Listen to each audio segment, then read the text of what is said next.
Our Across the Aisle segment tonight. Liberals must not have a valid argument against the Republican tax reform plan in the Senate because all of a sudden they've started screaming about a war on women. Actress Alyssa Milano, who incidentally was also instrumental in starting the Me Too hashtag, started a tax reform hashtag called A Bad Deal for Women. My question is, how do tax cuts hurt women? Is this really the best argument liberals have? With me now, history professor and author of Obama's America, Ian Reifowitz. Ian, good to see you. Always good to see you, Liz. All right, Ian, this hashtag was trending on Twitter today. A lot of liberals taking part in this. My question when I read this, and I read through what they were talking about, I like to know what the other side thinks, especially of policies like a tax reform plan. My question to you is cutting taxes bad for women? No, it's not at all bad for women.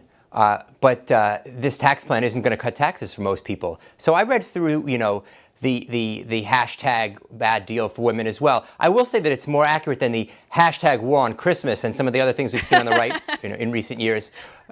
But to stick to the matter at hand, I looked at the thread. I'm not a big Twitter guy, but I looked at the thread, and one of the most popular retweets, and I saw this in a number of themes, read, quote, "The GOP tax plan is a bad deal for women and men and children and anyone not in the top 1%.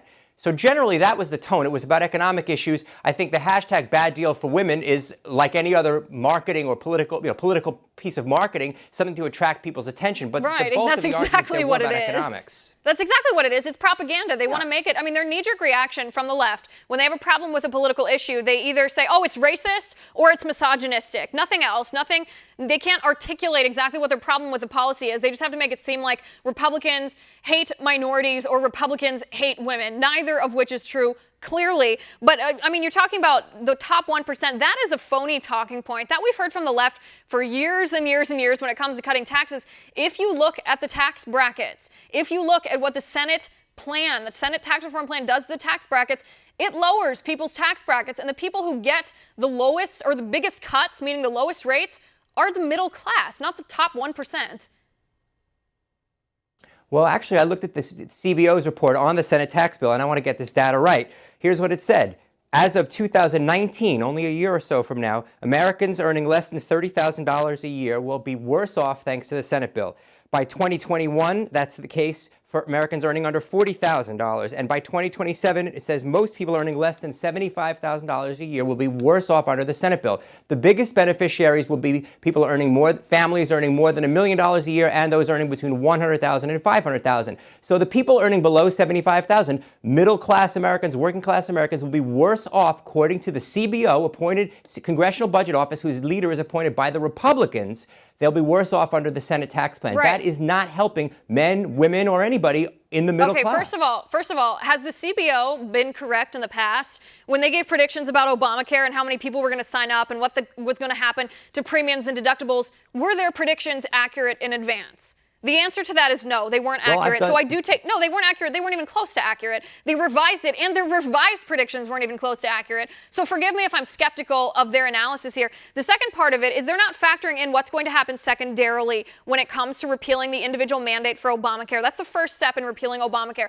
It's not where Republicans are ending here. And I don't want to get off this topic. What Democrats want to do is they want to tax the wealthy at such a high rate that it subsidizes low-income people. They want the government to take control of people's money, take the money that you earn and I earn.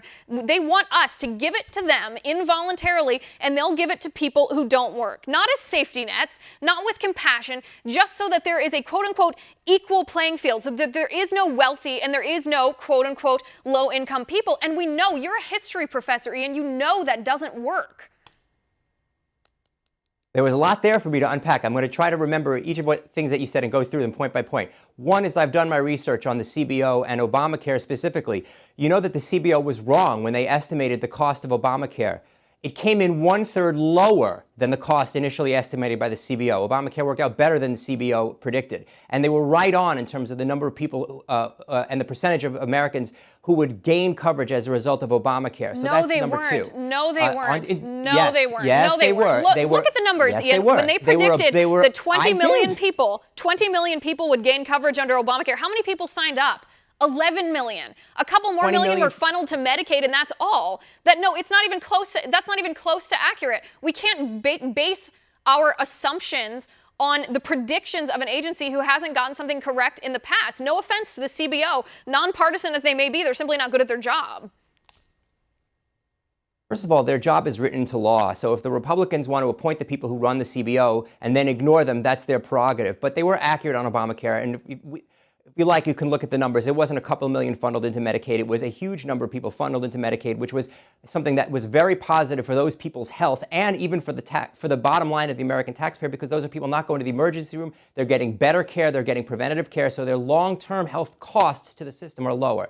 Second of all, if you want to talk about taxes, okay, you can look at the Republican argument that tax cuts for the rich always pay for themselves. They don't.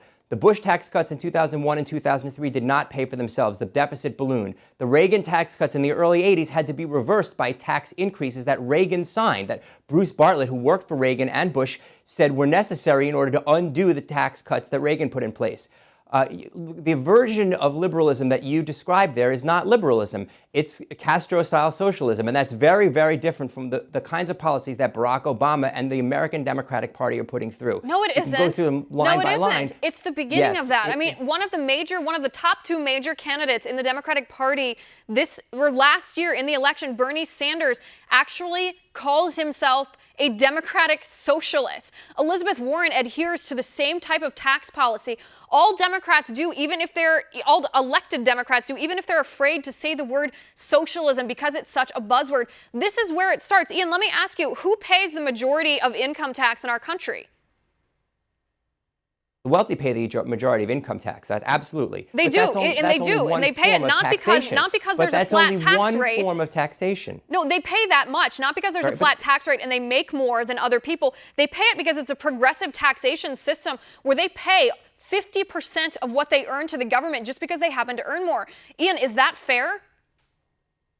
They don't pay 50% of what they earn to the government. You know that. The top federal income tax bracket is 39.5%, okay? Second of all, nobody pays that on every dollar they earn. There are huge deductions. Third of all, most of the income earned by the wealthiest Americans is earned through capital gains. And the long-term capital gains rate is far lower than 39.5%. I believe it's at 25%.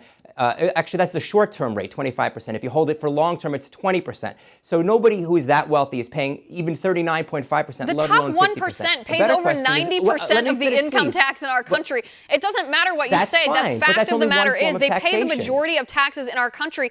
The Senate tax plan lowers the tax rate of the top 1% by 1%.